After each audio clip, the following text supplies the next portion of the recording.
Tuhanku, sempurnalah perbuatan tangan-Mu yang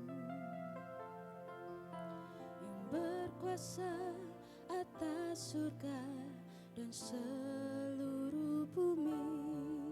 Siapa yang dapat seperti Kau, Tuhan?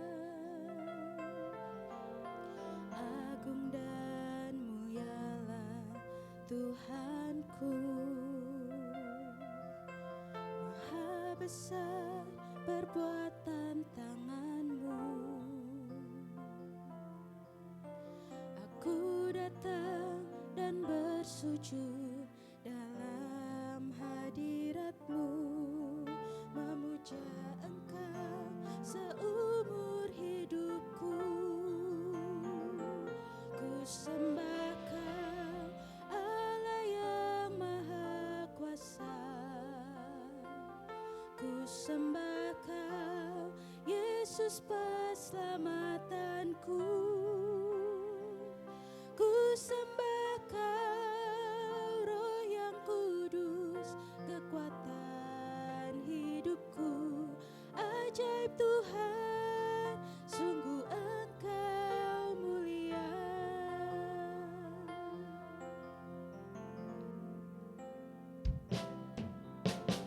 Agung dan mulialah Tuhanku, sempurnalah perbuatan tangan-Mu, berkuasa atas surga dan seluruh bumi. Siapa yang dapat seperti Kau, Tuhan? Agung dan mulialah Tuhanku, maha besar perbuatan tangan-Mu.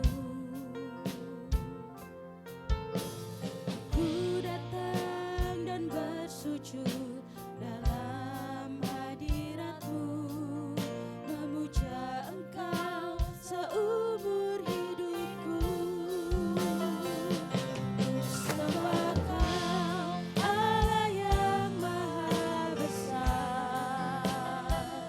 Ku sembah Kau, Yesus keselamatanku. Ku sembah Kau, Roh yang Kudus, kekuatan hidupku. Ajaib Tuhan, sungguh Engkau mulia. Ku sembah Kau, Allah yang Maha Besar. Ku sembah Kau, Yesus keselamatanku. Ku sembah Kau, Roh yang Kudus, kekuatan hidupku.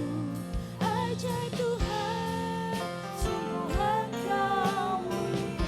Ku sembah Kau, Allah yang Maha Besar. Ku sembah Kau, Yesus keselamatanku.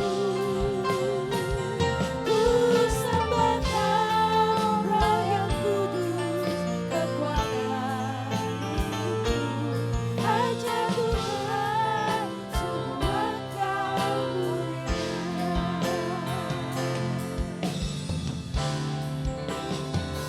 Ku sembah Kau, Allah yang Maha Besar. Ku sembah Kau, Yesus keselamatanku. Ku sembah Kau, Roh yang Kudus, kekuatan hidupku. Ajaib Tuhan, sungguh Engkau mulia. Mari sama-sama kita naikkan. Ku sembah Kau, Allah yang Maha Besar. Ku sembah Kau, Yesus keselamatan. Naikkan suaramu pagi hari ini. Mari kita sembah Bapa kita. Roh yang kudus, kekuatan hidupku, ajaib Tuhan, sungguh Engkau mulia. Sekali lagi dengan sepenuh hati, ku sembahkan Allah yang maha besar. Ku sembahkan Yesus keselamatanku.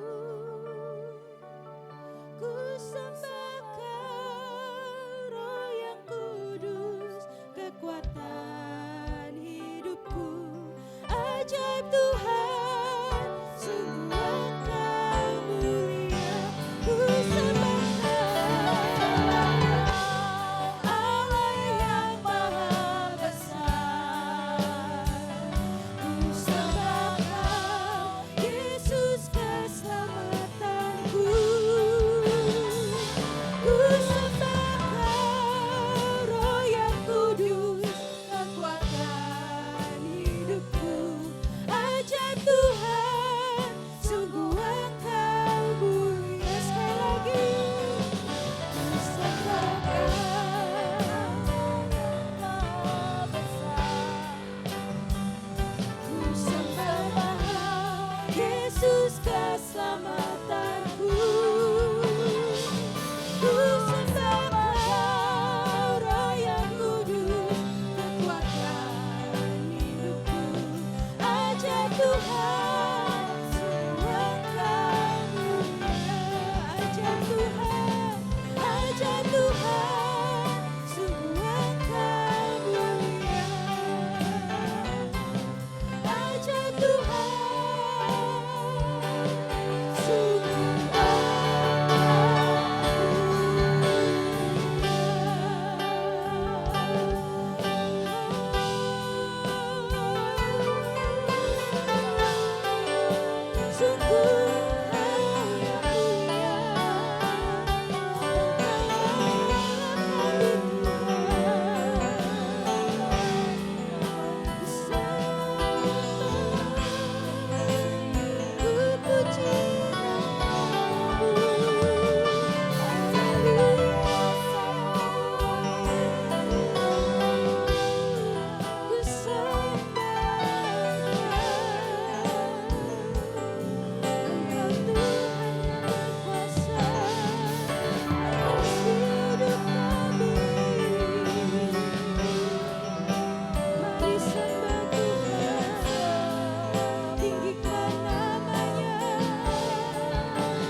Saat ku sembah, ku pujimu, ku rasakan kehadiran-Mu Tuhan, ku angkat. Mari saya undang semuanya untuk bangkit berdiri tetap dalam penyembahan. Ku pandang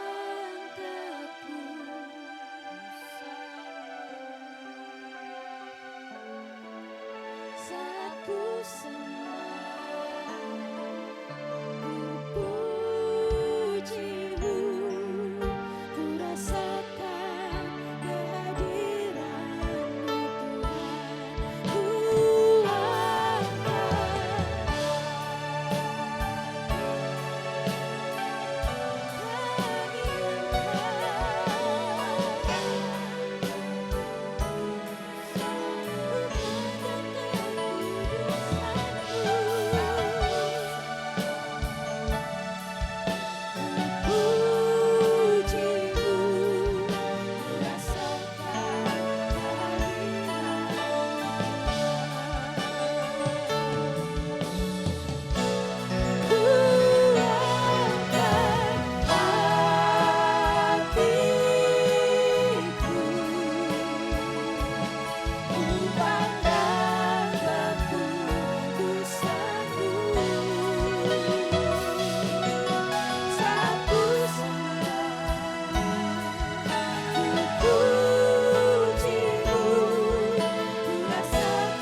Kami siap untuk terus Tuhan mempunyai pengalaman pribadi dengan Engkau. Kami siap untuk terus mencari wajah-Mu dalam kehidupan kami Tuhan. Dan sekiranya pada pagi hari ini Tuhan, kami akan mempersiapkan diri kami untuk memuji, menyembah nama-Mu lebih lagi. Mari sama-sama yang siap katakan amin. Shalom semuanya, lambaikan tangan, lirik depan, belakang, kanan, kiri, sapa, halo shalom, selamat pagi.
Tepuk tangan bagi Tuhan kita.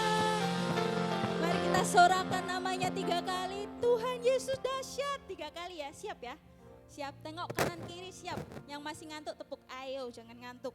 Sudah nyanyi 1 praise kok masih ngantuk.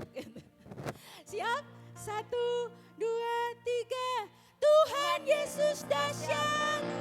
Tuhan Yesus dahsyat. Sekali lagi, Tuhan Yesus dahsyat. Beri tepuk tangan.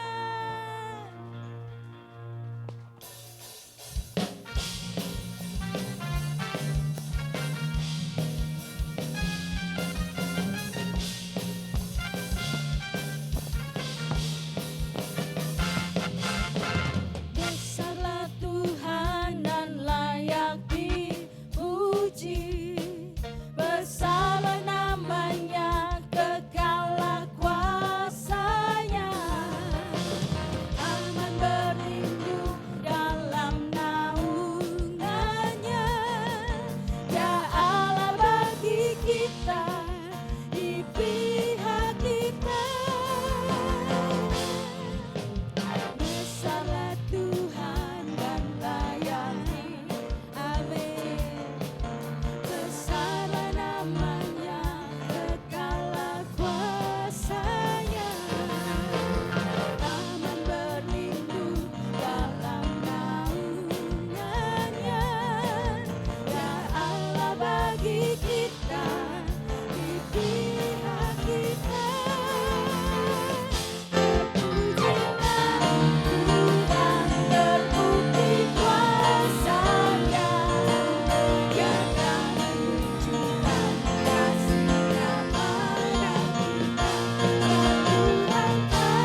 nggak di sini Tuhan kita perkasa? Kalau ragu nanti saya minta doakan Opa aja. Gimana? Dikasih teologi yang menyeluruh nanti. Kenapa kita harus percaya sama Tuhan? Tapi tengok sekali lagi depan kanan kiri. Katakan Tuhan perkasa dalam kehidupan kita. Jangan mundur, jangan letih. Karena Tuhan kita adalah Tuhan yang ajaib. Mari kita puji namanya selama kita hidup di dunia ini.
sebagai nggak tahu ya, kakak rohani juga bukan sebenarnya.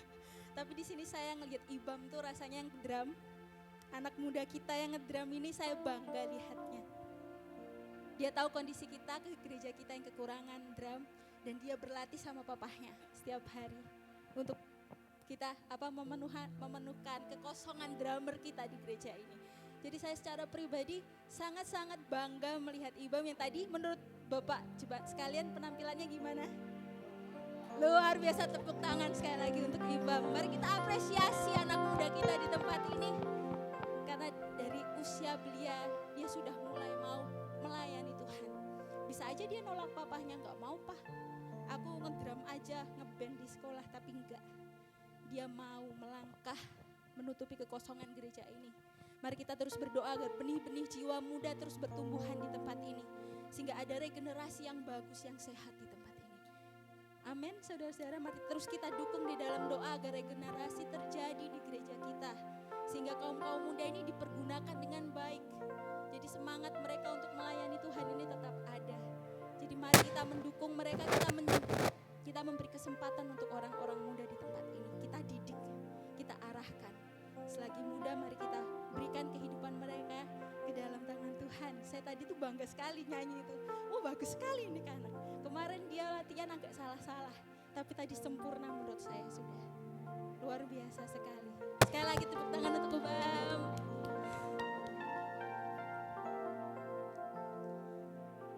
Mari kita masuk ke hadirat Tuhan sekali lagi.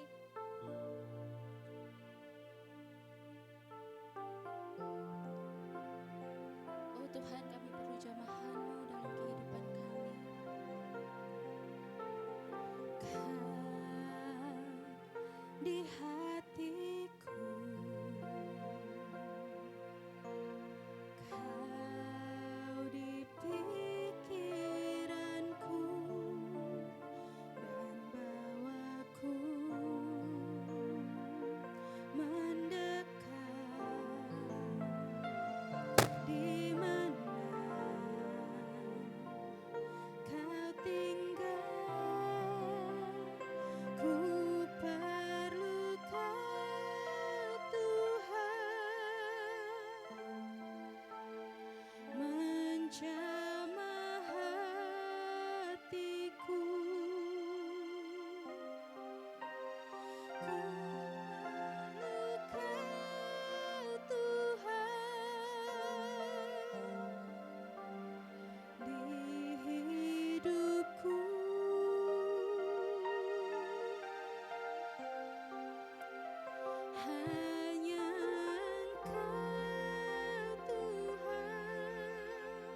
melalui jamahan-Mu di dalam kehidupan kami Tuhan.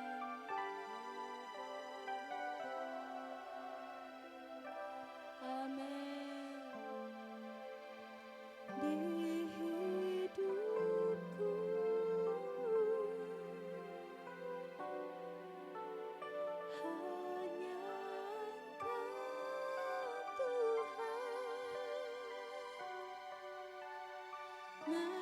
mengerti hatiku. Hanya Engkau Tuhan yang ku perlu. Saya undang hambanya. Ku perlu Kau Tuhan, menjamah hatiku. Ku perlu Kau Tuhan, di hidupku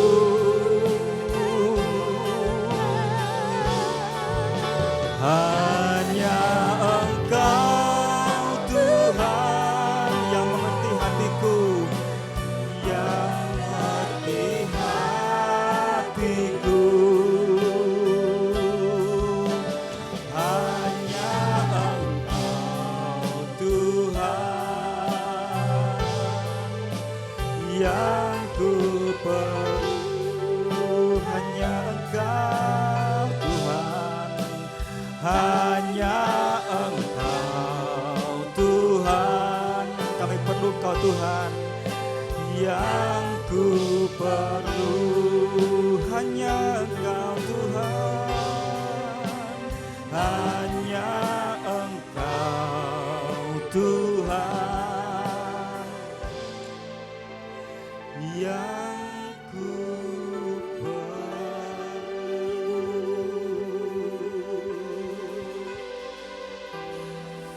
Kami kagumi Engkau Tuhan dari hati yang paling dalam.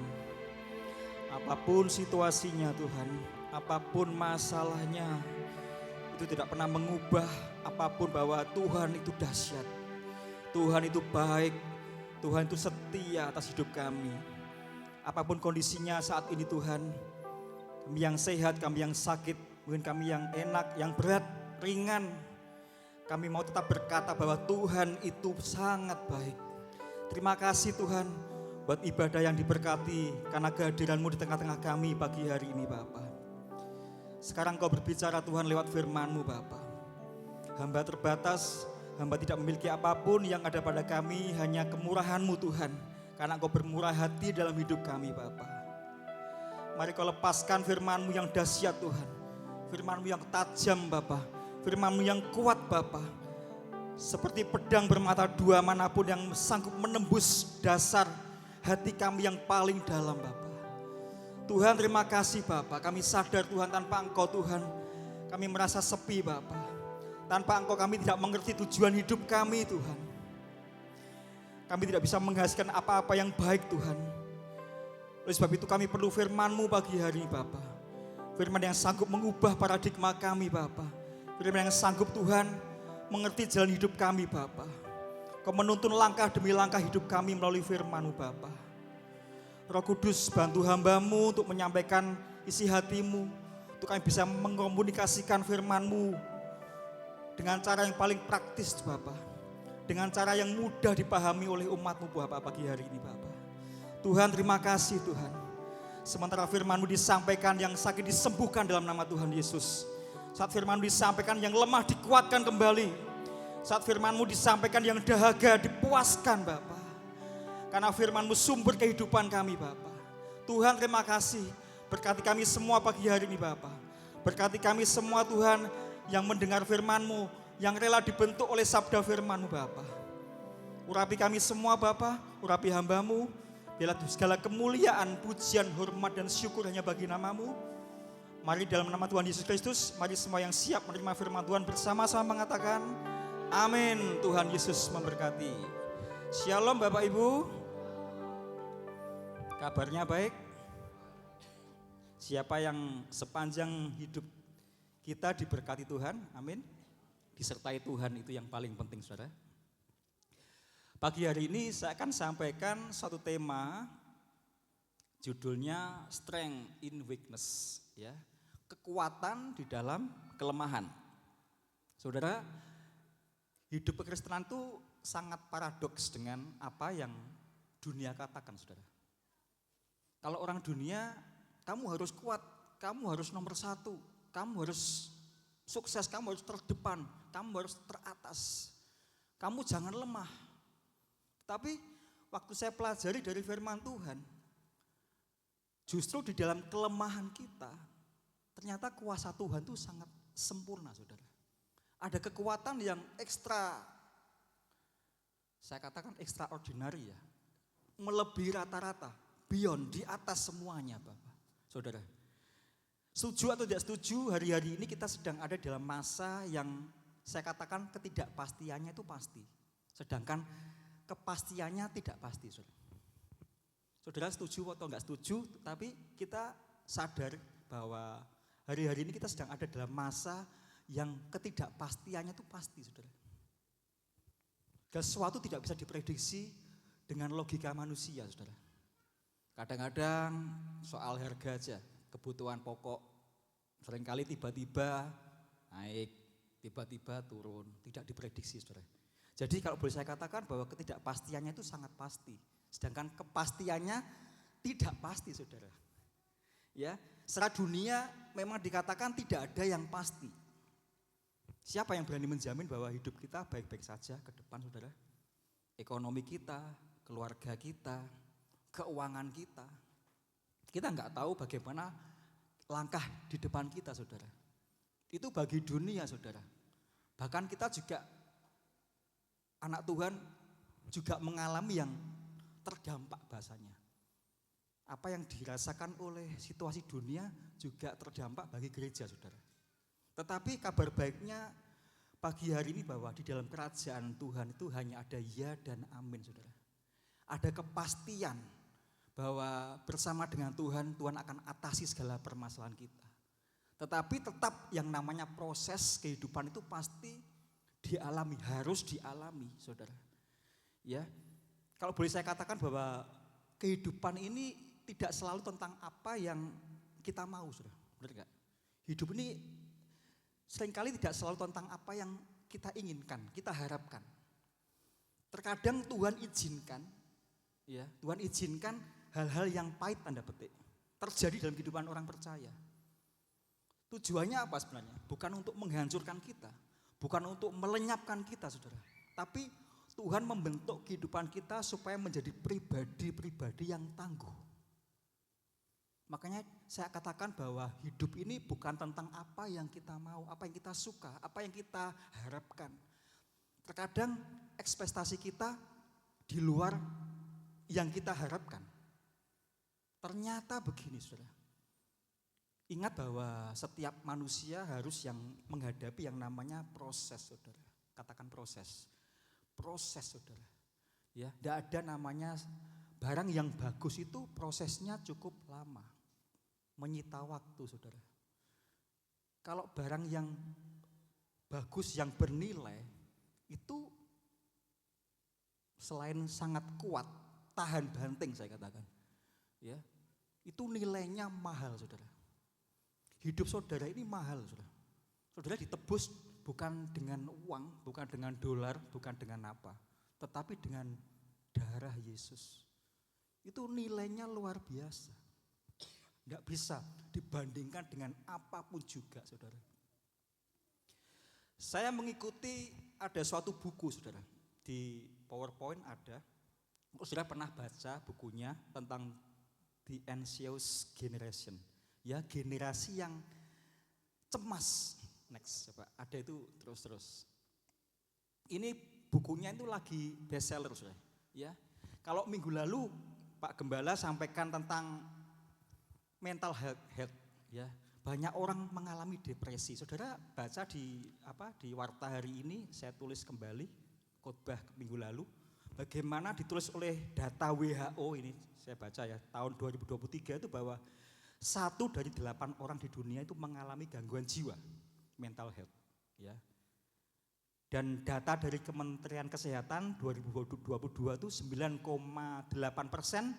penduduk Indonesia umur yang 15 tahun ke atas juga dikatakan mengalami gangguan mental emosional. Saudara, ini sesuatu hal yang saya katakan bahwa kita perlu menyikapi apa yang terjadi di bumi ini, sudah di dunia ini, sudah. Termasuk anak Tuhan itu juga ada yang banyak yang mengalami gangguan secara mental. Bahkan penulis ini mengatakan di bukunya itu bahwa ternyata dampak dari gejala emosional gangguan jiwa itu sekarang ini orang-orang anak muda khususnya seringkali berhubungan dengan yang namanya gadget. Seolah-olah dipisahkan dari dunia luar, saudara. Hubungannya dengan gadget. Makanya di dalam buku ini, kalau sudah beli di Gramedia ada, itu tentang generasi, bukan generasi emas, tapi generasi cemas, saudara. Ya, sedang mengalami kecemasan, karena banyak orang mengalami depresi, banyak orang mengalami gangguan kejiwaan saat berhubungan dengan orang lain, tidak mau, saudara. Hubungannya hanya dengan gadget dan gadget, saudara.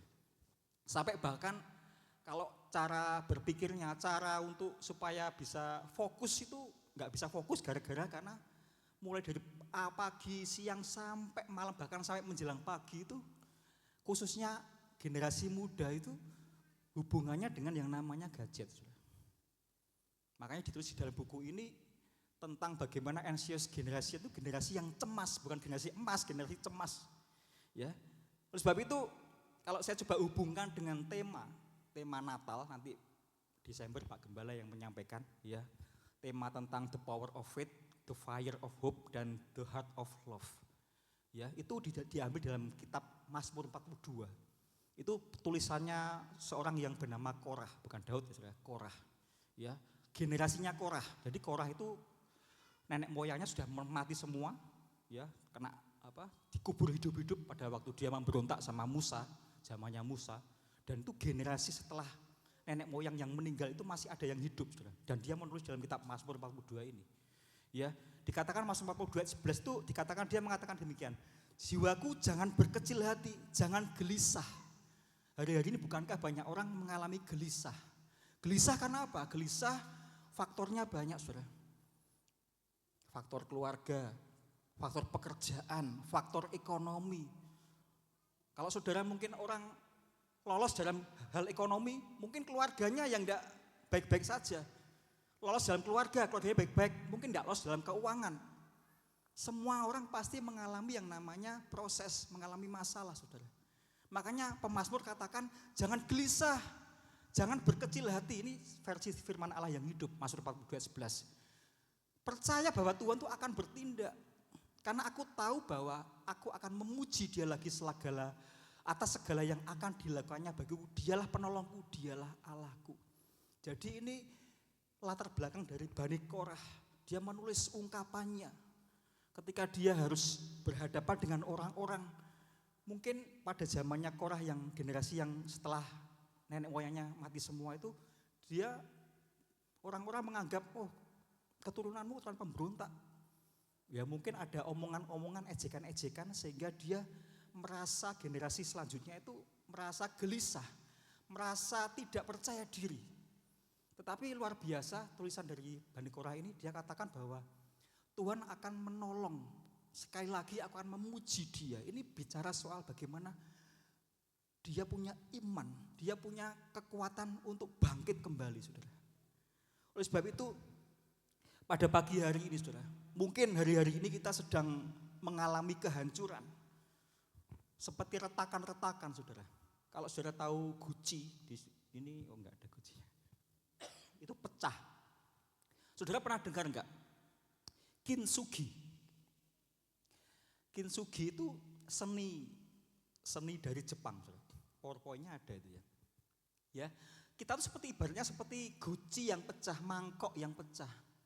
Mungkin hati kita sedang hancur. Ekonomi kita sedang tidak baik-baik saja, seperti gambaran Gucci ini, sudah retak semua, hancur berkeping-keping.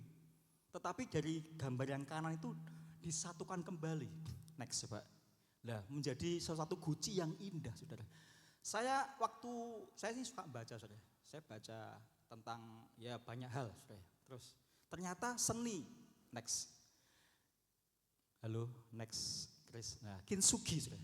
Seni Jepang untuk memperbaiki guci yang pecah, disatukan kembali pecahannya dan disatukan melalui pernis, ya itu dicampur dengan bubuk emas, perak, platinum sehingga sambungannya seperti tadi itu jadi bagian yang indah, saudara. Begitu juga saya ingat dari kitab Yeremia 16 kalau nggak salah, Yeremia 18 ya, ada PowerPoint-nya. Next. Sebelum. Nah ini atas. Nah, Yeremia 18. Kita tuh ibaratnya seperti tanah liat yang pecah di tangan tukang periuk. Siapa tukang periuk? Yesus. Untung kita masih ada dalam tangan yang dahsyat, tangan yang sanggup melekatkan kembali menjadi bagian yang indah, yang mahakarya. Hidup kita tuh sebagai mahakarya yang indah di tangan penjunan kita yang namanya Yesus. Saudara, mungkin hari-hari ini boleh kita mengalami kehancuran. Mungkin keluarga kita tidak baik-baik saja, hubungan suami istri tidak baik-baik saja, mungkin perekonomianmu tidak baik-baik saja, mungkin keuanganmu tidak baik-baik saja, tetapi ingat, kita masih ada di dalam tangan Tuhan yang sanggup merekatkan kembali menjadi yang indah, saudara. Dikatakan apa? Sungguh seperti tanah liat di tangan tukang periuk, demikianlah kamu di tanganku, hai kaum Israel. Kintsugi tadi, saudara. Itu membuat suatu apa? Saya punya sesuatu yang pelajaran yang berharga dari kintsugi itu, saudara. Kita ibaratnya seperti periuk yang pecah, yang sepertinya sudah nggak sanggup lagi pulih. Tetapi ingat, selama ada Tuhan, selama kita mau dibentuk sama Tuhan, memang proses itu enggak mudah, saudara. Orang semua alergi yang namanya proses, saudara. Ya apalagi lama, apalagi nggak tahu sampai kapan. Selesainya sampai kapan kita nggak ngerti, saudara. Tetapi percayalah bahwa kita ada di dalam tangan tukang periuk yang sanggup merekatkan kembali kehidupan kita, dipulihkan kembali, bahkan sangat indah seperti kintsugi tadi, seperti periuk tadi, saudara.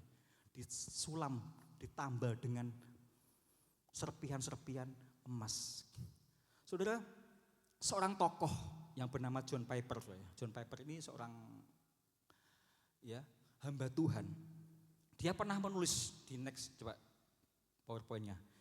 Tidak ada hari yang ujiannya, terus ini saya tulis, saudara, supaya ini juga menjadi pembekalan kita pagi hari ini. Dia katakan apa? John Piper ini penulis buku juga hamba Tuhan yang diberkati. Dia sudah meninggal tapi ya.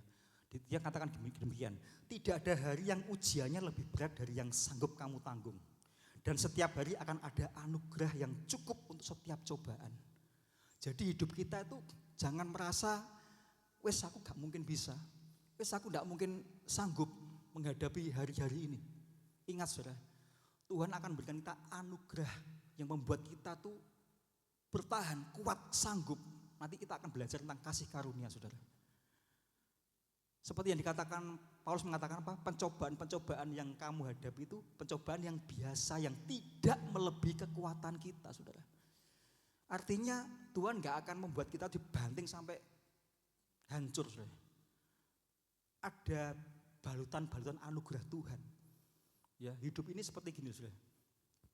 Kesalahan-kesalahan kita yang dibalut dengan anugerah Tuhan.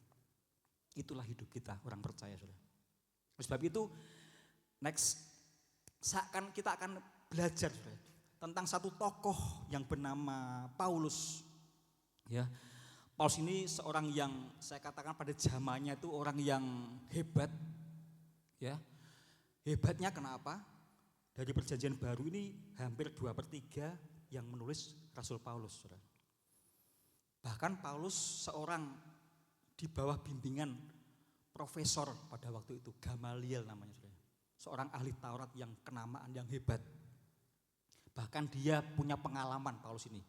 Dibawa ke langit tingkat 3. Nanti baca di kitab Korintus. Dia bersaksi, aku dibawa ke langit tingkat 3. Tapi toh dia juga mengalami yang namanya kelemahan, saudara. Dia punya yang dikatakan Alkitab duri dalam daging. Saudara, nanti kita baca di dalam kitab 2 Korintus 12 ayat 9. Apa yang dikatakan Paulus? Paulus ini latar belakangnya luar biasa. Sampai akhirnya dulu dia dikatakan penganiaya jemaat. Dia kalau bahasanya itu khatam Alkitab. Oh, dia ahli Taurat. Dia masih umur berapa? Disunat pada hari ke-8. Dia semuanya ngikuti, bahkan dia katakan aku mengikuti semua hukum Taurat. Sempurna. Tidak ada celahnya, saudara. Bahkan dia dikagumi pada zamannya. Tetapi toh dia juga punya yang namanya kelemahan. Kita katakan dia punya duri dalam daging. Kita baca 2 Korintus 12 ayat 9 dikatakan apa? Tapi jawab Tuhan kepadaku, cukuplah kasih karuniaku bagimu, sebab justru dalam kelemahanlah kuasaku menjadi sempurna. Sebab itu aku terlebih suka aku bermegah atas kelemahanku, supaya kuasa Kristus turun menaungi aku. Saudara, ini sebuah pertanyaan, mengapa toh kehidupan ini banyak proses, saudara? Mungkin bukan hanya saya saja yang bertanya, saudara mungkin sempat bertanya sama Tuhan. Kenapa tuh Tuhan, proses ini belum selesai kok ada lagi proses yang baru. Ini aja belum kelar kok sudah ada yang baru lagi. Itulah kehidupan, saudara. Nanti kita akan bahas bersama-sama. Saudara, kembali ke 2 Korintus 12 ayat 9. Bahwa dikatakan cukup. Next. Cukup. Terus 12 ya, ayat 10.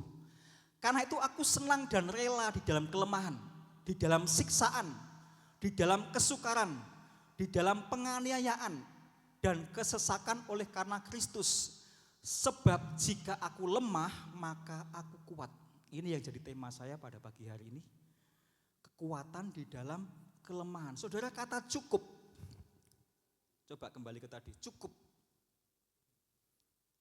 Cukup, saudara. Cukup itu arkeo. Ya, saya pelajari arkeo. Artinya dalam sesuatu, dalam fakta yang sudah penuh. Enggak bisa ditambah lagi. Tuhan katakan pada Paulus cukup. Artinya itu dia katakan wis pentok, wis pol, wis enggak bisa ditambahi. Tuhan katakan cukup. Kata cukup yang kedua itu kekuatan yang enggak mungkin habis, yang enggak mungkin padam. Yang ada di dalam orang yang dikasih kasih karunia sama Tuhan, seperti Rasul Paulus ini. Cukup yang ketiga artinya apa? Kalau Tuhan sudah lepaskan karunia dalam diri kita, Tuhan mampukan kita untuk tetap bertahan di dalam situasi apapun. Itu kata cukup, saudara. Jadi arkeo tadi itu, cukup itu artinya yang pertama fakta bahwa sudah penuh, nggak bisa ditambah lagi, sudah pol-polan, wis mentok, saudara. Cukup yang kedua dikatakan bahwa nggak mungkin kekuatan kita tuh padam, kekuatan kita itu lemah, kekuatan kita tuh habis. Arti yang ketiga tentang kata cukup ini, Tuhan tuh memampukan kita supaya kita bisa bertahan di dalam apa saja, termasuk duri dalam daging itu. Mungkin kita punya kelemahan yang gak dimiliki orang lain, saudara. Saya merenungkan dari kitab 2 Korintus 12 ini, sebelum ayat ke-9 di atas itu, Paulus mengatakan supaya aku ndak sombong. Manusia itu punya potensi untuk sombong, benar gak, saudara? Kaya sedikit sudah sombong, bisa sedikit sudah sombong. Bisa sedikit sudah pamer-pamer, ini loh aku, ini loh hasil karyaku. Itu manusia, saudara. Makanya di ayat, kalau nggak salah ayat ke-7, 2 Korintus 12 ini Paulus katakan supaya aku nggak sombong. Karena aku sudah pernah diangkat ke surga sama Tuhan. Aku sudah mengalami banyak hal, pengetahuan tentang Taurat aku fasih. Nggak pernah salah. Dia selalu mengikuti apa yang menjadi hukum Taurat pada waktu itu, saudara. Makanya duri dalam daging, kelemahan kita itu sebenarnya tujuannya supaya hidup kita itu tidak menjadi orang yang sombong, tidak menjadi orang yang angkuh, tidak menjadi orang yang tidak lagi butuh Tuhan, saudara. Biasanya orang yang berhasil itu sudah lama-lama sudah tidak mentuhankan Tuhan kalau bahasa saya, saudara. Sudah enggak butuh lagi, mengurangi hal-hal yang rohani. Dulu kalau belum diberkati, belum berhasil, doanya belum terjawab, kita nggetu sama Tuhan, saudara. Membaca firman, merenungkan firman. Tetapi seiring berjalannya waktu, ketika sedikit demi sedikit kita dipulihkan, lama-lama kita juga mengurangi jam-jam doa kita, penyembahan kita, ibadah kita, saudara. Oleh sebab itu, sungguh luar biasa kalau saya baca dari ayat ini saudara. Kemudian dikatakan apa? Sempurna. Saudara, sempurna itu bukan berarti sempurna itu kita manusia belum ada yang sempurna saudara. Sempurna dalam pengertian itu dewasa, mature in Christ, kedewasaan. Jadi ketika kita dikatakan dikasih Tuhan cukup kasih karunia, dikatakan kita menjadi orang yang sempurna, orang yang dewasa. Orang dewasa itu gimana cirinya? Salah satu cirinya bisa mudah memaafkan. Ya toh, orang dewasa itu kan mendahulukan orang lain. Dewasa itu bukan karena ubanan, mungkin rambutnya wis putih berarti dewasa. Belum tentu sudah. Dewasa bukan bicara soal umur, bukan bicara soal fisik. Tetapi dewasa itu bagaimana kita bisa mengerti hal-hal, kita memprioritaskan hal yang benar sudah. Ya, kita bisa memilih menimbang. Ya. Enggak jaminan orang yang umurnya mungkin 50 ke atas itu dewasa. Bahkan dalam kitab Mazmur pasal yang ke-119 itu Daud ungkapkan, aku lebih bijaksana dari orang tua, aku lebih mengerti dari orang-orang yang pendahuluku. Karena apa Daud? Karena Daud hubungannya dengan firman itu sangat, keintimannya dengan Tuhan itu lebih, sudah keintimannya luar biasa sehingga dia bisa memiliki hikmat daripada Tuhan. Hikmat itu bukan dari perguruan tinggi, bukan saudara kuliah. Hikmat Tuhan itu didapat dari ketika kita intim dengan Tuhan. Kita takut sama Tuhan, itu Tuhan taruhkan hikmat pada kita. Kemudian dikatakan apa? Sebab aku suka bermegah atas kelemahanku. Saudara, kan aneh saudara. Jadi saya katakan hidup Kristen itu bertolak belakang dengan sistem dunia. Saudara. Kalau dunia maunya apa? Kuat. Dunia tadi saya katakan nomor 1. Pengen unggul dari yang lainnya. Ambisi. Paling depan itu prinsip dunia. Tetapi di sini dikatakan aku suka bermegah atas kelemahanku. Saudara, salib saudara. Kalau saya ingat kata tentang salib saudara, ya, memikul salib itu bukan supaya otot kita itu menjadi kuat. Justru semakin lemah dan mati pada akhirnya. Tujuan salib itu supaya hidup kita tuh mati saudara. Mati terhadap apa? Ego kita, kekuatan kita sendiri, apa yang kita andalkan itu kita matikan semua tuh. Itu namanya kita pikul salib saudara. Ya, bukan karena supaya kita kuat. Tuhan Yesus pikul salib itu tujuannya untuk mati saudara. Dan dia pada hari ketiga bangkit. Artinya dia punya kekuasaan, kuasa. Sama dengan hidup kita, ketika kita pikul salib itu supaya kita tuh, ego kita tuh harus mati saudara. Ganti dengan kehidupan Kristus dalam hidup kita. Selama kita belum mati, kehendak kita, keinginan kita, ambisi kita, kita belum punya yang namanya pikul salib saudara. Makanya dikatakan, Paulus tadi katakan apa? Supaya kuasa Kristus turun menaungi aku.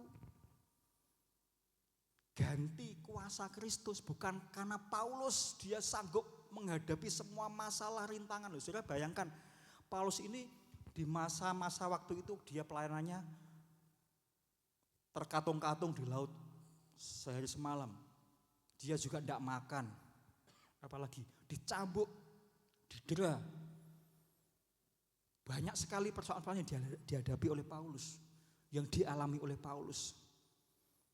Makanya dia katakan bahwa supaya kuasa Kristus turun atas aku. Bukan kekuatannya, bukan kemampuannya, bukan karena pengalamannya dia. Begitu juga dengan hidup kita, bukan karena kekuatan kita, koneksi kita. Kita punya banyak kenalan-kenalan pejabat mungkin, atau tentara, ataupun polisi. Sehingga kita bangga, itu kenalanku.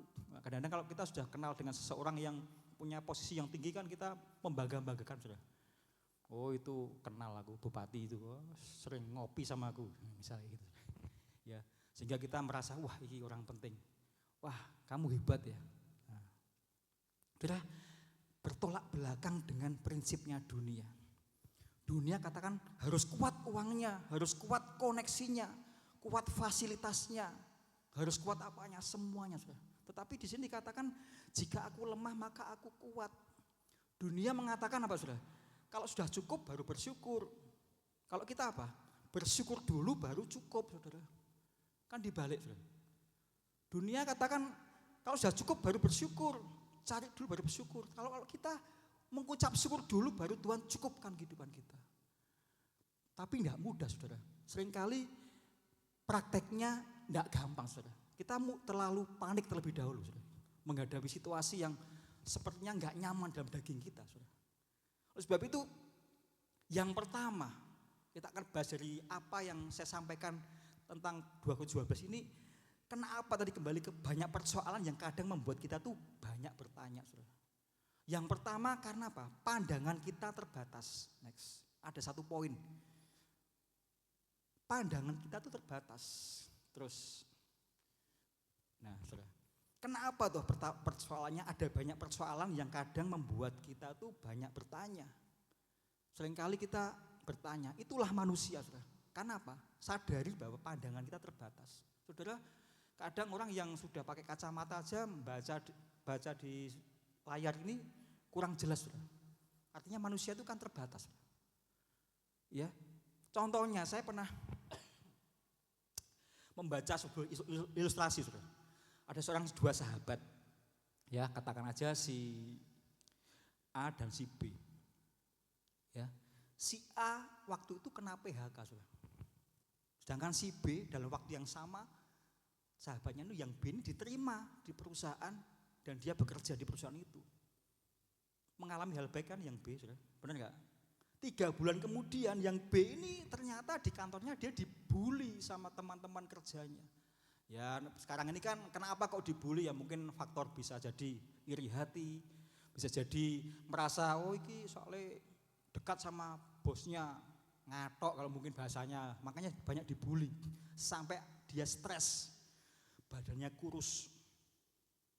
Artinya apa? Dia mengalami hal yang tidak baik. Dari awal yang baik jadi tidak baik.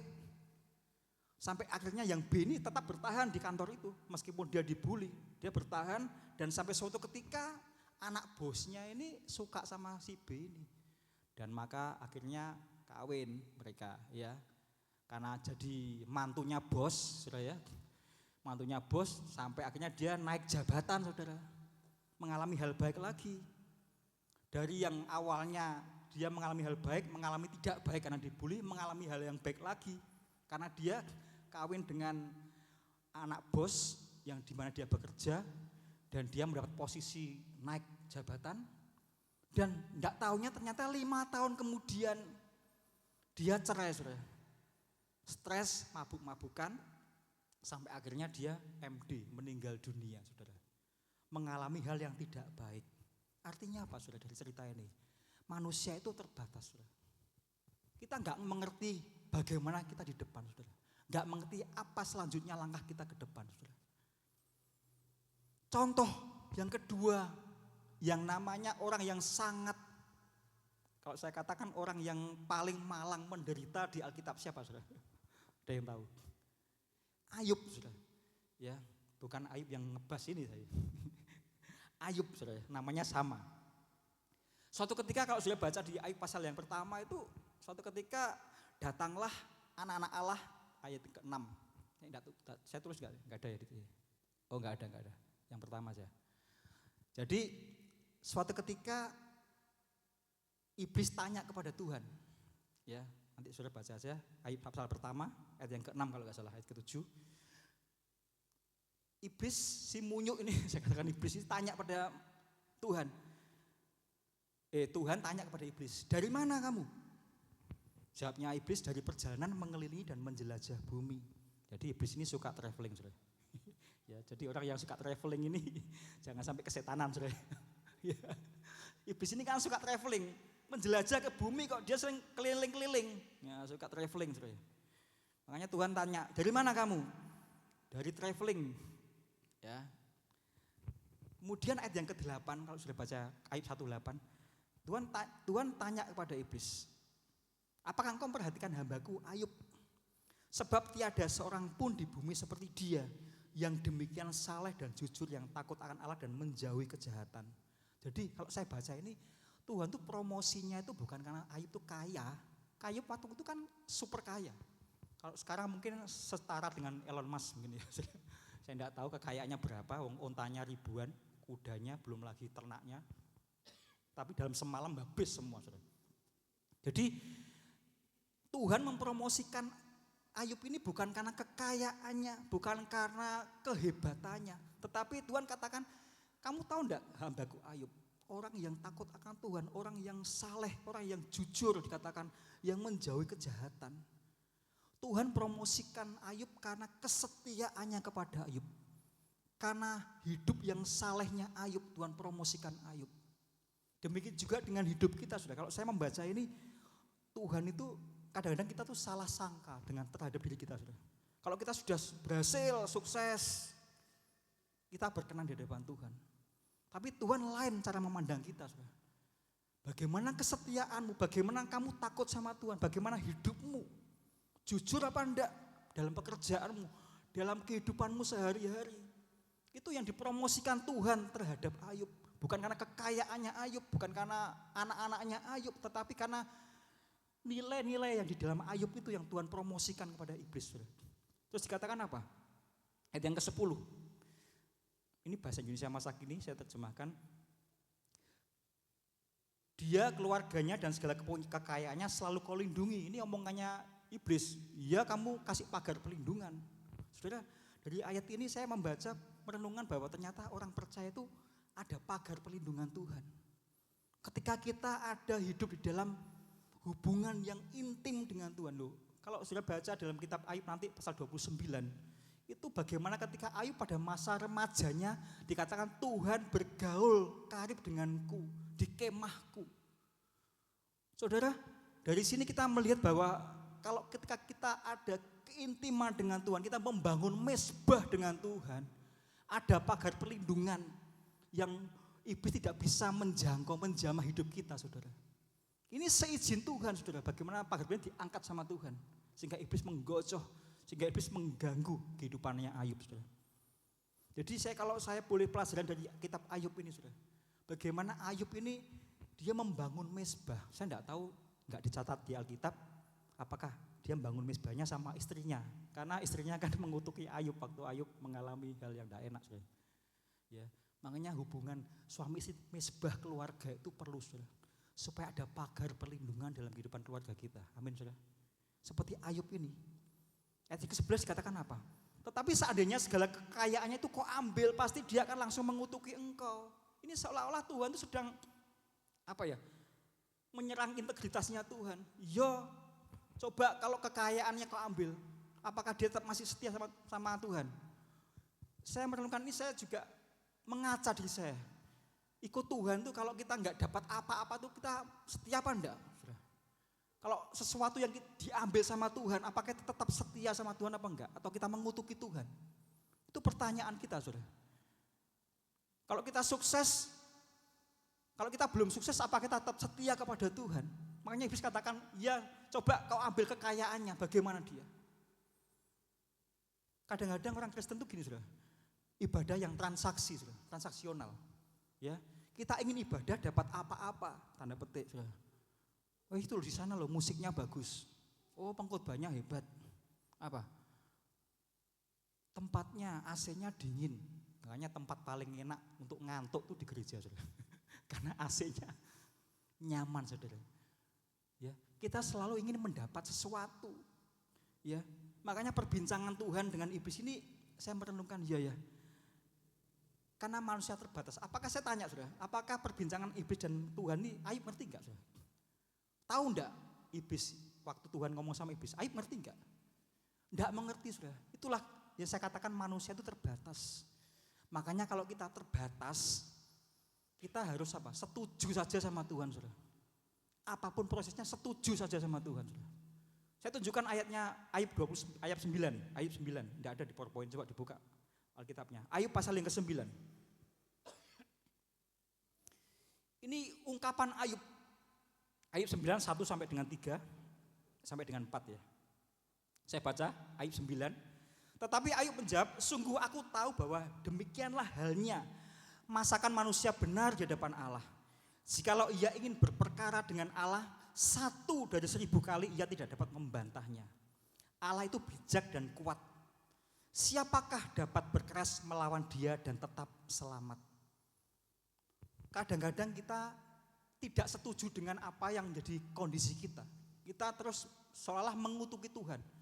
Kita ngomel sama Tuhan. Kita kadang gak setuju dengan firman Tuhan. Karena gak sependapat dengan kita, saudara. Tetapi Ayub punya prinsip. Mana ada, dikatakan apa? Allah itu bijak dan kuat. Siapa dapat berkeras melawan dia dan tetap selamat? Saudara, bijak itu bahasanya itu hakam, saudara.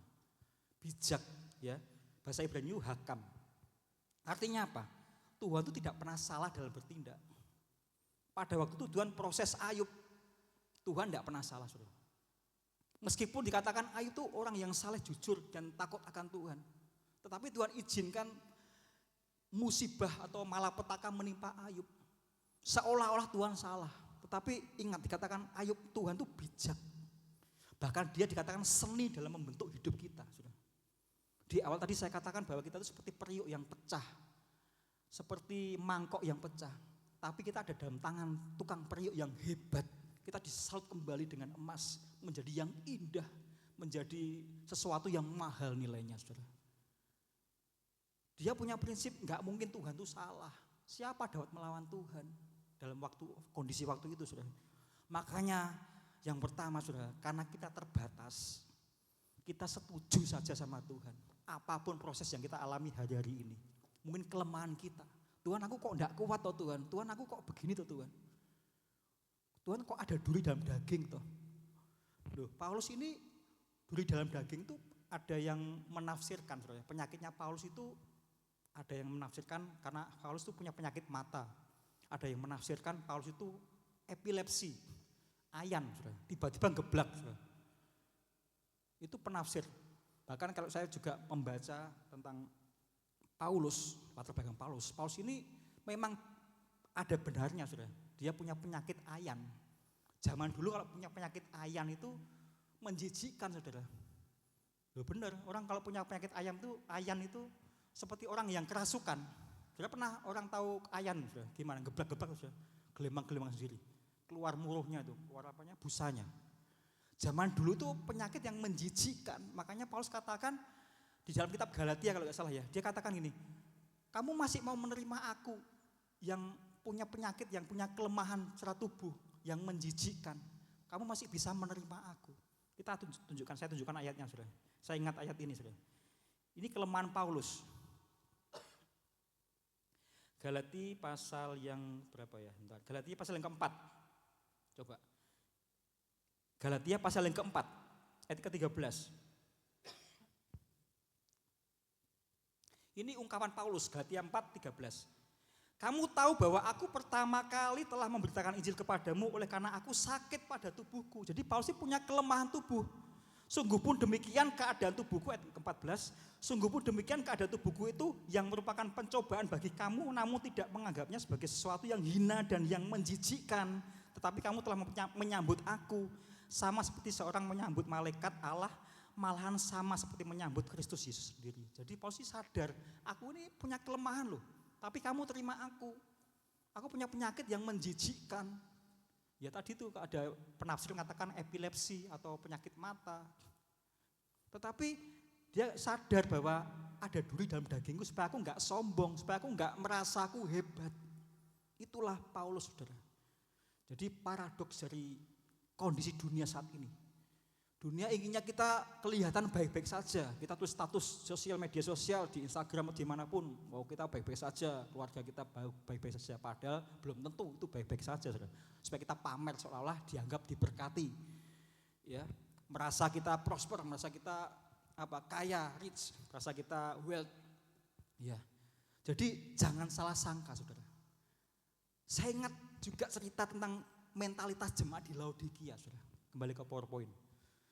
Jemaat di Laodikia itu merasa dia itu makmur, merasa dia kaya.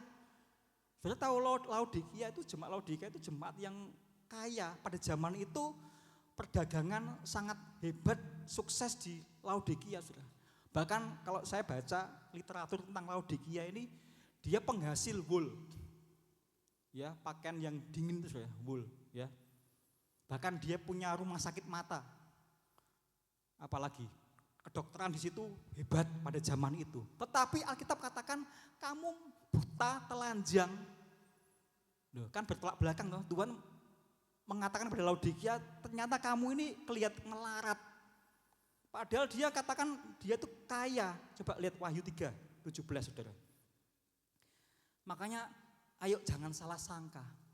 Hidup kita tuh jangan salah sangka. Kita merasa baik-baik saja. Cukup, kita punya kekayaan, punya deposito yang hebat, punya banyak koneksi. Tetapi di mata Tuhan siapa kita saudara? Seperti Laodikia yang dikatakan apa? Ayat yang ke-17. Karena engkau berkata aku kaya dan aku telah memperkayakan diriku dan tidak kekurangan. Dia merasa cukup kaya, tidak kekurangan apa-apa. Karena engkau tidak tahu bahwa sebenarnya engkau itu melarat, malang, miskin, buta dan telanjang. Jadi jemaat Laodikia ini merasa dia sejahtera, merasa makmur. Namun di mata Tuhan dikatakan kamu itu melarat, kamu itu miskin. Kota yang kaya dikatakan miskin. Sebaliknya saudara. Ya. Bahkan yang lebih, kalau saya katakan, wah kebangetan saudara. Coba ayat yang ke-20, next. 20 aja langsung. Lihat aku berdiri di muka pintu dan mengetok. Jikalau ada orang yang mendengar suaraku dan membukakan pintu, aku akan masuk mendapatkannya dan aku akan makan bersama-sama dengan dia. Dan ia bersama-sama dengan aku. Saudara, berdiri di muka pintu loh, bayangkan saudara. Pemilik hidupnya Yesus saja harus di luar pintu saudara, harus mengetok. Kalau orang itu sudah sukses berhasil seperti Laodikia ini, dia menganggap Yesus itu apa saudara? Ya, pertanyaannya siapa harta terbesar dalam hidup kita saudara? Jangan sampai seperti Laodikia ini, Tuhan ada di muka pintu di depan, tidak ikut masuk saudara. Bahkan Tuhan ngetok pintu aja tidak dengar karena bising yang di dalam saudara. Kadang sekali hidup kita tuh terlalu bising, terlalu ribut dengan yang di dalam. Keinginan-keinginan kita, mungkin kemarahan kita, mungkin ambisi-ambisi kita, sampai Tuhan tuh lo tidak dengar, ayo masuk, aku mau masuk dalam hidupmu. Tidak dengar karena terlalu bising saudara. Bahkan dikatakan aku akan makan bersama-sama. Saudara, makan itu kan bicara soal penerimaan. Saudara ngajak temanmu, saudara kita ngajak ayo makan di rumah. Itu kan artinya kita menerima seseorang yang kita ajak makan. Saudara, benar nggak saudara? Kita ajak makan. Tuhan katakan aku akan masuk menemui engkau dan tak ajak makan.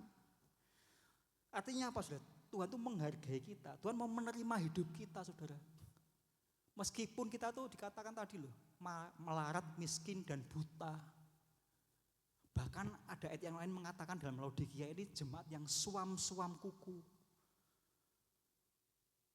Tidak dingin, tidak panas. Kalau kita sudah ikut Tuhan, mari saudara. Kalau baik benar ya benar terus, kalau jahat ya tambah jahat aja enggak apa-apa saudara. Daripada abu-abu saudara. Ya, hidup Tuhan, hidup ikut Tuhan tuh mari kita mau berani untuk salib tadi loh saudara. Mati terhadap keinginan kita. Ingat Musa saudara. Musa sebelum dipanggil Tuhan untuk bawa keluar Mesir, bangsa Israel keluar ke tanah Mesir untuk bisa beribadah kepada Tuhan. Musa harus mati hidupnya, mati egonya. 40 tahun dia diajar di padang gurun.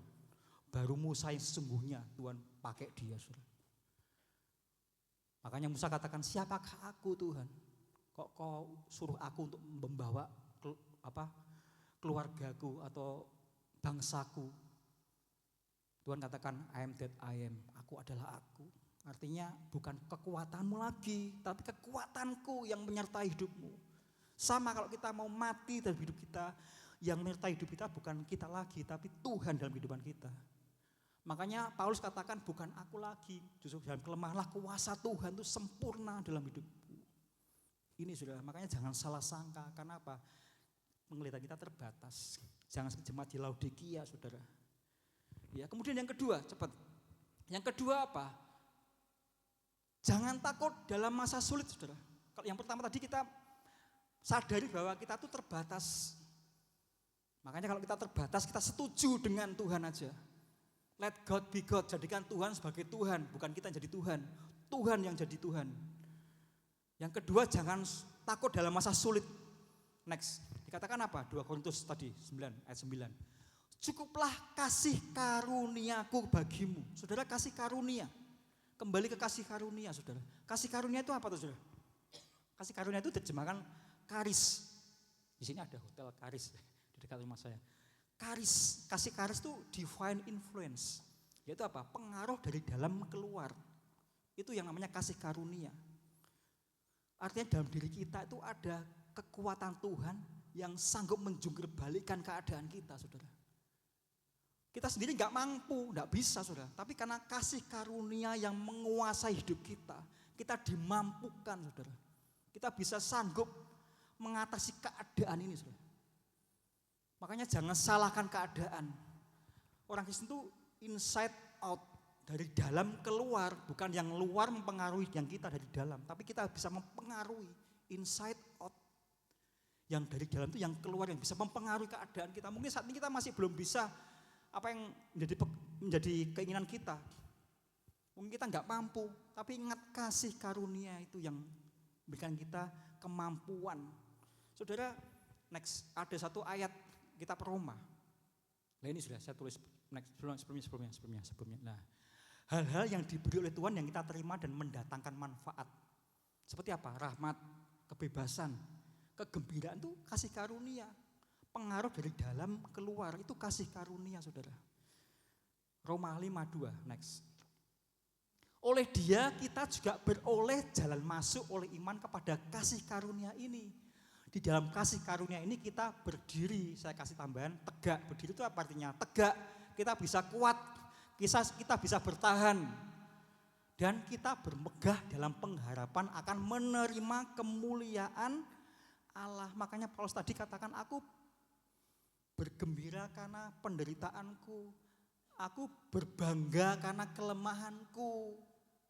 Karena apa? Kalau kita bermegah dalam kelemahan kita mendapatkan akses untuk kita mendapatkan kasih karunia Tuhan. Sehingga akhirnya endingnya kita mengalami kemuliaan Tuhan. Kemuliaan Tuhan itu apa toh, saudara? Kemuliaan Tuhan itu bobot nilai-nilai Kristus. Itu kemuliaan Tuhan. Kemuliaan Tuhan bukan ibadah penuh dengan kemuliaan Tuhan, ibadah rame dilawat, itu bukan kemuliaan Tuhan. Kemuliaan Tuhan itu nilai-nilai Kristus yang ada dalam kehidupan kita, itu kemuliaan Tuhan. Jadi bergembiralah. Kita Filipi katakan apa? Next, Filipi pasal yang pertama. Ayat 29 dikatakan apa? Sebab kepada kamu dikaruniakan bukan saja percaya tetapi apa? Menderita. Jadi menderita itu karunia dari Tuhan, saudara, yang harus kita tanggung. Supaya endingnya nanti kita mengalami kemuliaan Tuhan. Itu loh, saudara, tujuannya, saudara. Makanya 2 Timotius 3:12, next, ada beberapa ayat yang saya sampaikan pada pagi hari ini. Dikatakan apa?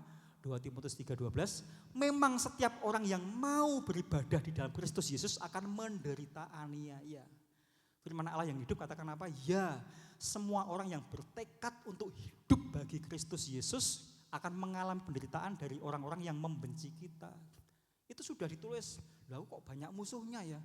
Yang gak sepaham dengan aku, itu akan kita hadapi di pekerjaan kita. Kamis kemarin kita mendengar firman tentang garam dan terang dunia. Garam itu bisa mengawetkan. Terang itu bukan kita punya terang, tapi kita tuh terang sendiri, saudara. Ya, maka dikatakan hidup bagi Kristus. Orang salah itu hidup bagi Kristus. Seperti Ayub tadi, salah itu artinya hidup bagi Kristus Yesus, saudara.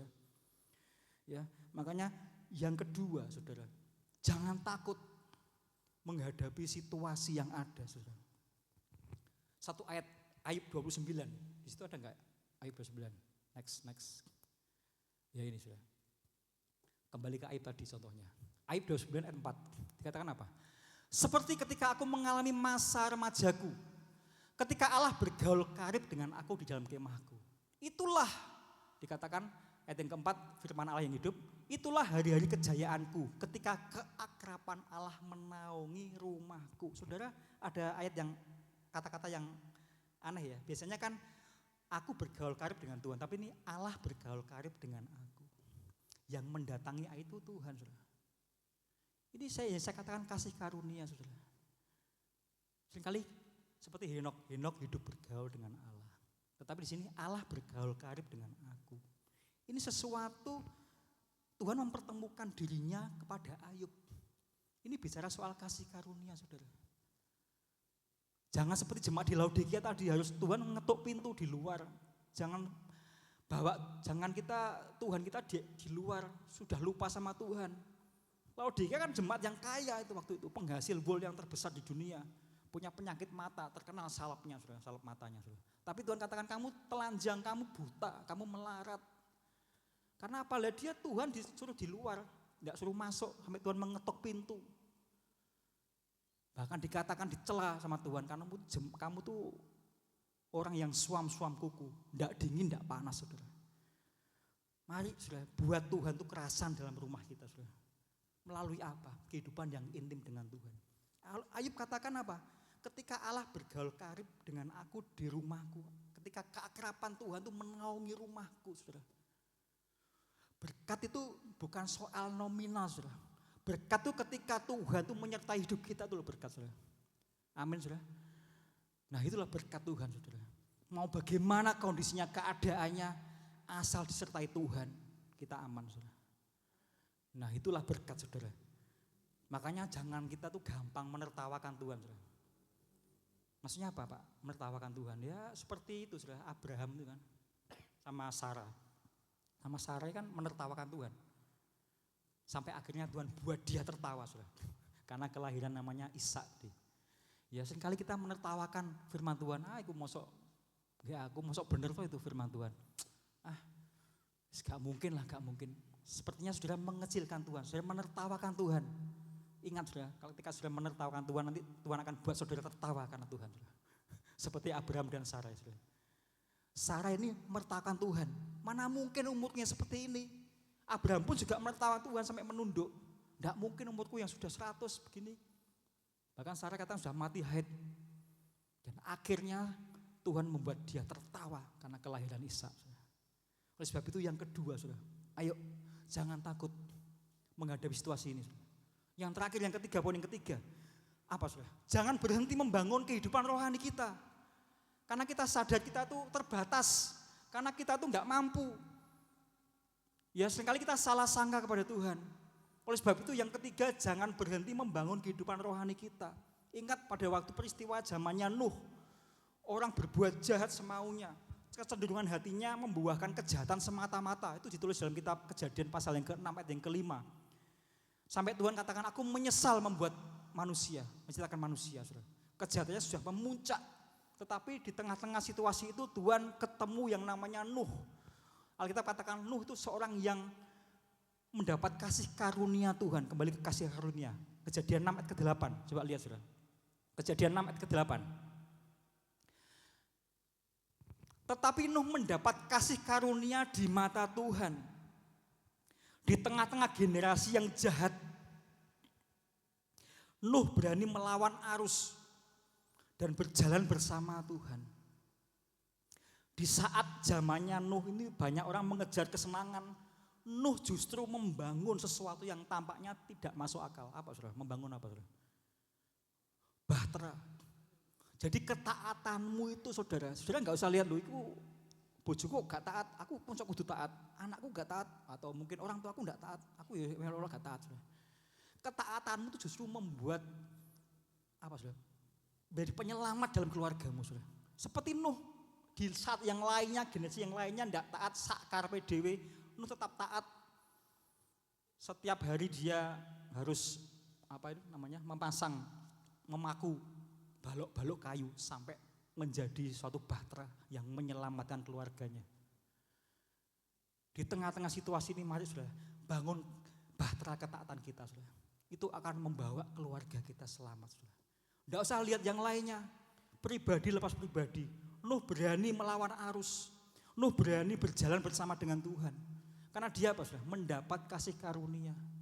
Hari-hari ini saudara, bukan hanya Nuh, bukan hanya Ayub, bukan hanya Paulus, bukan hanya kita, tapi kita semua saudara mendapatkan kasih karunia Tuhan. Ada kesempatan kita membangun bahtera keselamatan untuk keluarga kita semua saudara. Amin saudara. Mungkin kita membayangkan zamannya Nuh ini gak ada hujan kok membangun bahtera. Apa kata orang pada waktu itu saudara? Kenapa kau bangun bahtera di tempat kering? Apalagi Katanya hujan, mana hujan? Itu mungkin orang-orang pada waktu itu mencela Nuh, menyepelekan Nuh. Mana janjinya Tuhan? Sudah lama. Terlalu rohani kamu, santai aja. Itu kan omongan-omongan yang melemahkan iman kita, Saudara. Sakno keluargamu. Aneh kowe iki. Lapo kok serius ngelayani Tuhan dan sebagainya. Namun Nuh tidak membalas satu kata pun. Ia enggak berhenti membangun, Saudara. Begitu juga hidup kita. Mari, Saudara, hari-hari ini mungkin Saudara sepertinya dunia ini seperti apa, Saudara? Mungkin membuat kita tuh takut gelisah seperti tadi, Mazmur tadi. Tetapi ingat, jangan berkecil hati. Ya, kita tetap terus melangkah. Karena kasih karunia Tuhan tuh menyertai hidup kita, Saudara. Dunia mengajarkan gini, wis tau ikuti kata hatimu aja lah. Selama kamu senang wis terus aja, enggak apa-apa, nikmati dunia ini selagi kita hidup.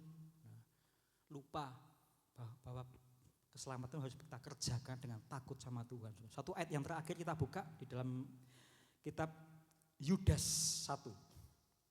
Yudas 1. Di sini ada enggak ya? Ada mungkin. Yudas 1 ayat 20.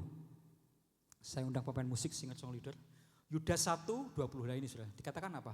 Akan tetapi kamu saudara-saudaraku yang kekasih, bangunlah dirimu sendiri di atas dasar imanmu yang paling suci dan berdoalah dalam Roh Kudus. Saudara dikatakan apa? Bangunlah dirimu sendiri di atas imanmu. Yang membangun rohani kita seperti Nuh tadi itu dia sendiri mengerjakan meskipun kuping-kuping kita dengar orang-orang acuh, mungkin orang mencemooh kita. Mungkin intimidasi dalam keluarga kita sendiri. Enggak mungkin bisalah kita dipulihkan. Percumalah melok Tuhan kok gini. Percumalah banyak masalah. Wes setengah-setengah aja lah.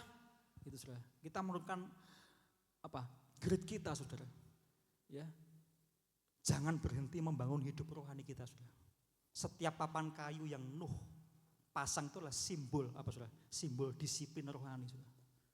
Setiap hari dia pancapkan papan kayunya.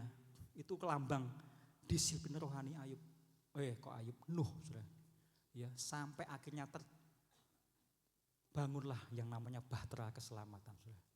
3 hal yang saya dapat berikan pada pagi hari ini, bagaimana supaya kita tetap kuat di dalam kelemahan kita, Saudara. Yang pertama, sadari kita itu terbatas. Seringkali terbatas bukan apa?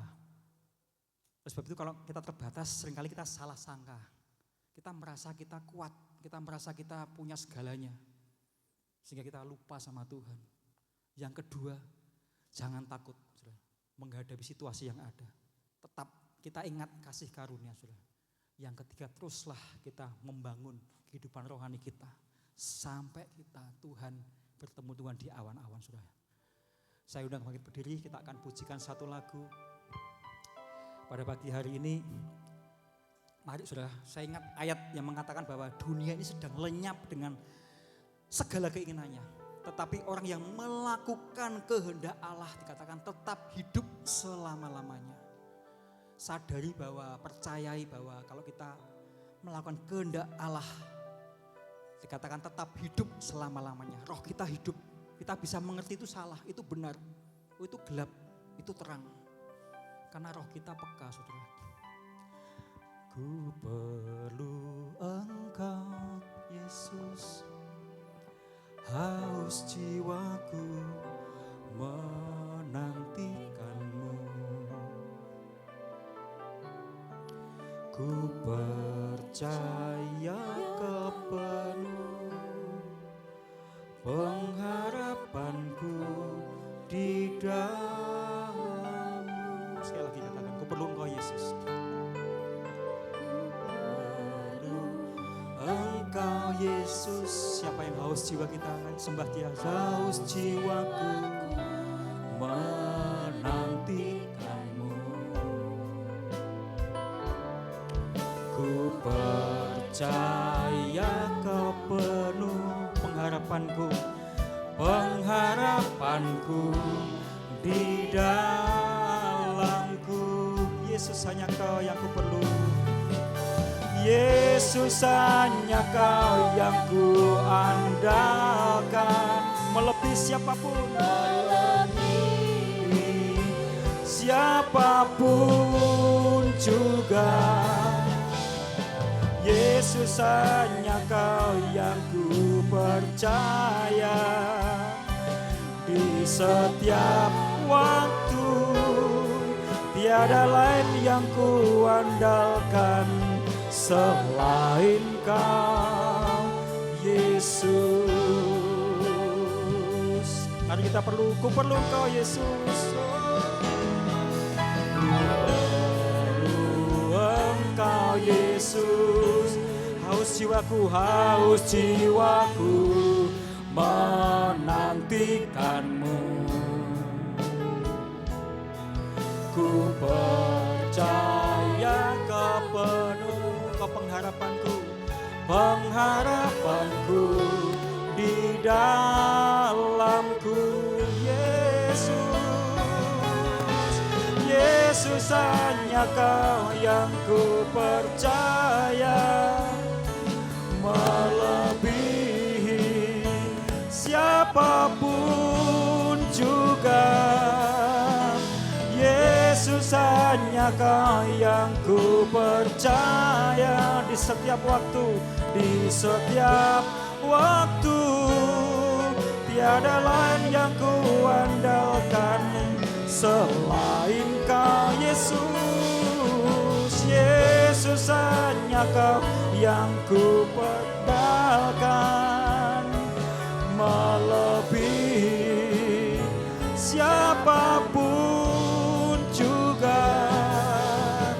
Yesus hanya Kau yang ku percaya, di setiap waktu tiada lain yang ku andalkan selain Kau, Yesus. Mari katakan hikmat-Mu melebihi pikiranku,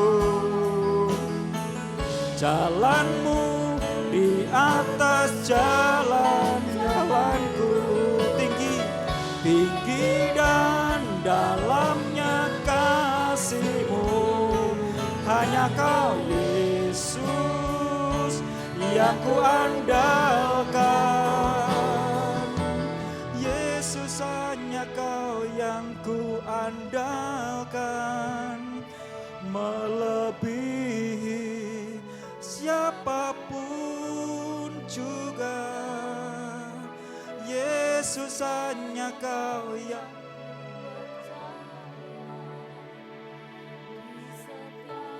waktu, tiada lain yang ku andalkan selain Kau. Tiada lain yang ku andalkan, tiada lain yang ku andalkan selain Kau. Sekali lagi katakan, tiada lain yang ku andalkan selain Kau, Yesus.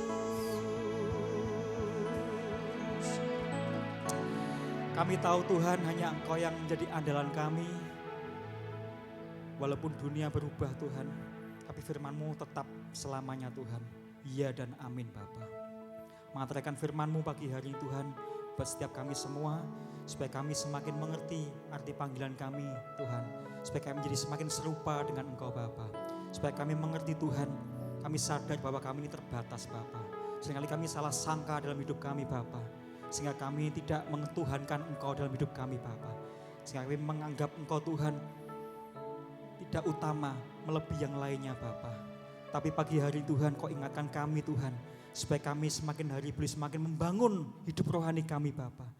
Karena kasih karunia itu yang menopang kami Bapa. Kasih karunia itu yang membuat kami sanggup bertahan Bapa. Kuat Tuhan di dalam menghadapi perkara apapun yang kami hadapi hari-hari ini Bapa. Terima kasih Bapa, janji firman-Mu, saat kami lemah kami semakin kuat karena Kau menopang kami Bapa. Terima kasih Tuhan Yesus, terima kasih. Materikan firman-Mu dalam hati kami yang paling dalam Bapa, supaya melalui firman-Mu kami diubahkan, kami mengalami perjumpaan ilahi dengan Engkau Tuhan, kami mengalami mujizat yang Kau kerjakan setiap hari bersama dengan Engkau Tuhan. Terima kasih Bapa, segala kemuliaan, hormat dan pujian syukur hanya bagi namamu. Dalam satu nama Tuhan Yesus Kristus, semua yang diberkati Tuhan bersama-sama mengatakan amin.